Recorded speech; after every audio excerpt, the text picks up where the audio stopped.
Ian Anderson slams Mick Jagger's vocal style. He's a shouter. Imagine reaching the twilight years of your career, still performing with the vigor of youth, yet facing the inevitable challenges that age brings. This is the reality for Ian Anderson, the iconic voice behind Jethro Tull, who recently opened up about the physical toll of performing as he ages. But here's where it gets controversial. In discussing his own vocal challenges, Anderson didn't hesitate to critique Mick Jagger's singing abilities, describing the Rolling Stones frontman merely as a shouter. During a candid video interview with Now Spinning magazine, Anderson, who is currently on a European tour scheduled to continue into 2026, shared insights into the demanding nature of his performances at 77. Playing the flute and singing requires a delicate balance, and as Anderson pointed out, you can be physically animated, but there's a limit to what you can do if you're playing a flute. He contrasted this with Jagger's energetic yet vocally undemanding performance style, suggesting that Jagger has never been known for vocal finesse. Anderson's remarks extend beyond Jagger. He touched on the broader issue of aging musicians' health, referencing his own diagnosis with chronic obstructive pulmonary disease, COPD, and late-discovered asthma, which he has fortunately managed to control. This part of the conversation sheds light on the harsh realities many veteran performers face, including legends like Phil Collins, Billy Joel, and Ozzy Osbourne, whose physical ailments have severely limited their ability to perform. And this is the part most people miss: the resilience required to face these challenges head-on. Anderson himself is grappling with knee problems, but remains optimistic about his condition and continues regular health screenings, like colonoscopies, due to his family history of colon cancer. Ian Anderson's reflections offer a poignant glimpse into the intersection of aging, health, and performance in the life of a rock star. But what do you think about his comments on Mick Jagger? Is it fair to judge a performer's vocal skills against their stage presence and energy? Let's discuss in the comments below. Ian Anderson of Jethro Tull talks health, early detection, and the challenges of live performances. Music legends often face unique challenges as they age, and Jethro Tull's Ian Anderson is no exception. In a candid interview with Phil Aston of Now Spinning magazine, Anderson, who will soon celebrate his 78th birthday in August, opened up about the physical toll of performing live and why early detection of health issues has become so vital for him.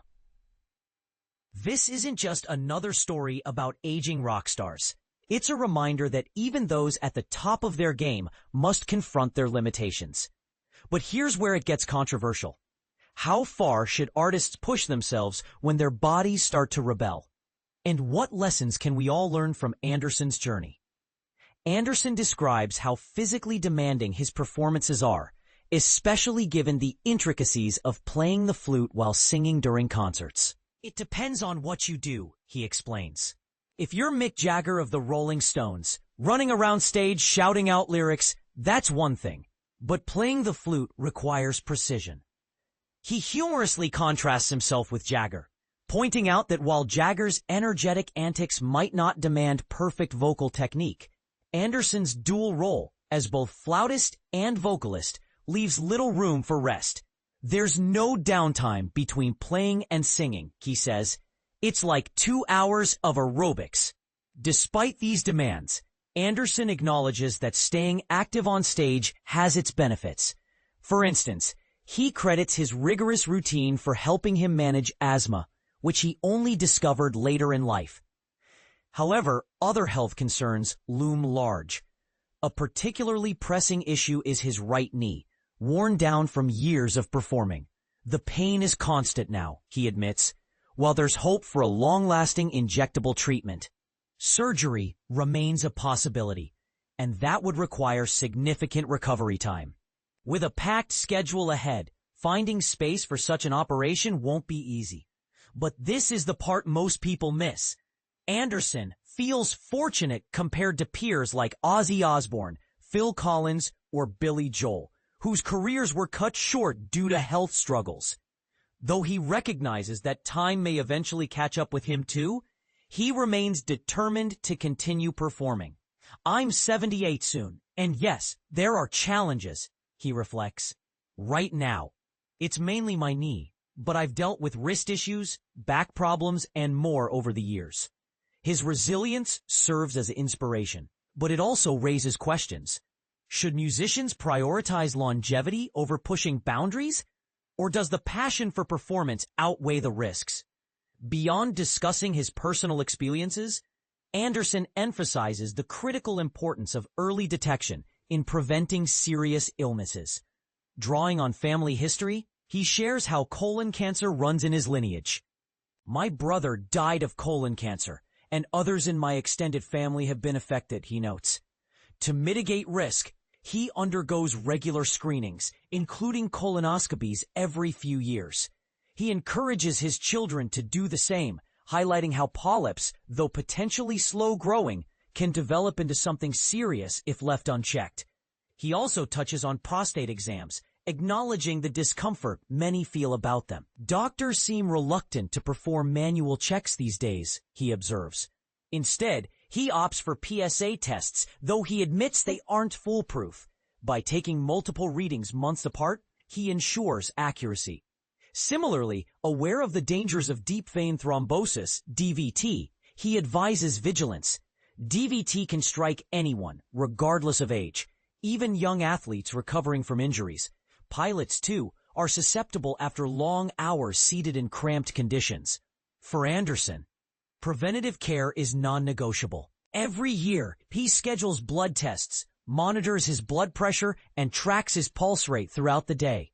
These habits provide peace of mind, allowing him to address potential problems before they escalate.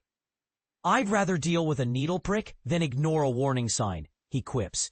Despite occasional anxiety about results, he views these steps as essential. "Being proactive doesn't stop because you got lucky once," he insists. Jethro Tull fans will be thrilled to know that Anderson's dedication extends beyond health to creativity. Earlier this year, the band released their 24th studio album, Curious Ruminant. Featuring 9 tracks ranging from brief bursts of melody to epic compositions nearly 17 minutes long, the project showcases both veteran members like David Goodyear and John O'Hara and newcomers like guitarist Jack Clark. It's a testament to Anderson's enduring artistry and perhaps a nod to his belief that perseverance pays off. So what do you think? Should aging artists scale back to preserve their health? Or is the thrill of live performance worth every ache and pain? Share your thoughts in the comments below. Ian Anderson slams Mick Jagger's vocals. Didn't set the bar high. Classic rock feud. In a recent interview, a prominent figure from the classic rock scene made some candid remarks about the vocal abilities of another legendary artist, igniting a conversation that many might find intriguing. Ian Anderson, the well-known lead vocalist, flautist, and guitarist of the iconic British band Jethro Tull, shared his thoughts during a discussion with Phil Aston from Now Spinning magazine. As he approaches his 78th birthday on August 10th, Anderson reflected on the challenges that come with performing full-length concerts at his age, particularly the physical demands that can increase as one grows older. He stated, "It depends on what you do. You can be physically animated, but there's a limit to how much you can manage when playing an instrument like the flute." This comment sets the stage for a deeper exploration of the differences in performance styles among rock artists. Anderson went on to address Mick Jagger, the frontman of the Rolling Stones, saying, "If you are Mick Jagger and you're just running around with shout-out vocals, then yeah, no disrespect. But Mick Jagger didn't set the bar very high in terms of vocal skills right from the beginning." This bold statement raises questions about the standards of vocal performance in rock music. He elaborated, "He's a shouter, And he doesn't have to really hit the notes or necessarily be terribly great on intonation or phrasing or anything. He's a shouter, and he runs around in a very animated way, which is impressive for someone who's just a few years older than me. However, it's a different story if you're trying to play a flute. Adding a layer of complexity to the discussion, Anderson revealed that he has been dealing with health issues, including a diagnosis of chronic obstructive pulmonary disease, COPD, in 2020. This condition, as explained by the Mayo Clinic, is a long-term lung disease that can significantly impact one's ability to perform. But you've got to face reality, Anderson remarked. I'll be 78 in a couple of weeks, and that brings with it a few issues. Well, when I say a few, I actually mean one significant issue. I've had wrist, knee, ankle, and back problems, but thankfully they are manageable at the moment, except for one knee, which is a bit bothersome. Currently, Jethro Tull is on tour across Europe, although there are no scheduled performances in the United States at this time. This conversation not only highlights the physical challenges faced by aging musicians, but also invites us to consider the varying standards of artistry in the music industry. What do you think? Is it fair to compare different styles of performance? Or should each artist be appreciated for their unique contributions? Share your thoughts in the comments.